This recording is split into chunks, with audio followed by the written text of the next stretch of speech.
Yo mga par, dahil nga sasalubungin na namin mamaya ang bagong taon, napaka-busy na nga rin pala ng mga kasama ko dito sa bahay. Pero syempre, bagong lahat, ako nga po pala si Jack. Maraming pangarap para sa pamilya. Kasama nga pala ko kay Kuya sa lechonan. Ito nga pala dinala ni Kuya, yung baboy na lilitsunin. Marami na nga rin pala nakapila dito mga par. Pagka-uwi nga pala namin sa bahay ay agad naman nag-ihaw yung bayaw ko. Yung iba naman namin kasamahan ay naghahanda naman ng para sa Noche Buena. Dito nga pala namin i-celebrate yung bagong taon. Kasama nga pala lahat ng pamilya ng bayaw ko. Tina nga rin pala sila mami, na siya naman kapatid ni tita. Since day one nga pala mga par, sobrang saya nga pala namin dahil naka-close namin agad sila. Ang saya nga pala nilang kasama mga par. Bali bukas ng gabi na nga rin pala yung alis namin. Kaya paniguradong mamimiss nga pala namin sila lahat. Na makatapos na nga rin pala sa pagluluto yung pamangkin ko. At ito naman na aking isang pamangkin ay taga-tikim.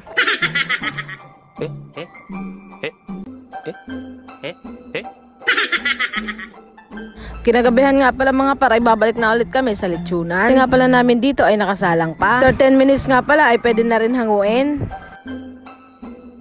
Habang ginagawa nga pala nila itong mga par, natanong ko nga pala si Kuya kung nakailan nga pala sila sa maghapon. Sabi naman nga pala ni Kuya ay naka 11 pieces daw sila. Dito nga rin pala kami nagpalit yung gawa nga ng kaibigan to ng bayaw ko. Siya nga pala mga par, 3 hours nga rin pala nila itong sinasalang sa uling. At dahil nga medyo malaki-laki itong mga par, isasakay nga pala namin to sa tricycle.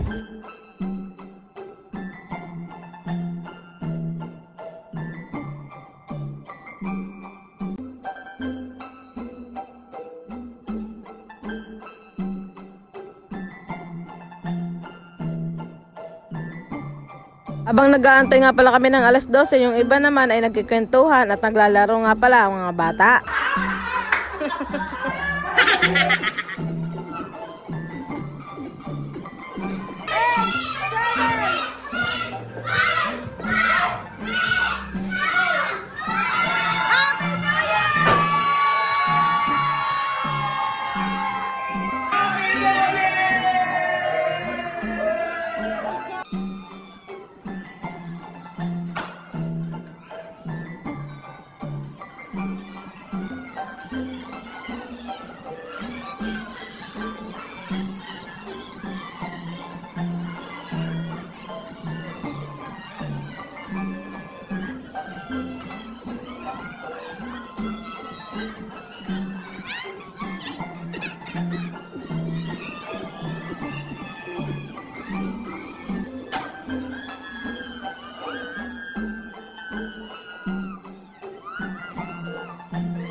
Ano pang ginagawa? Tara na't kakain.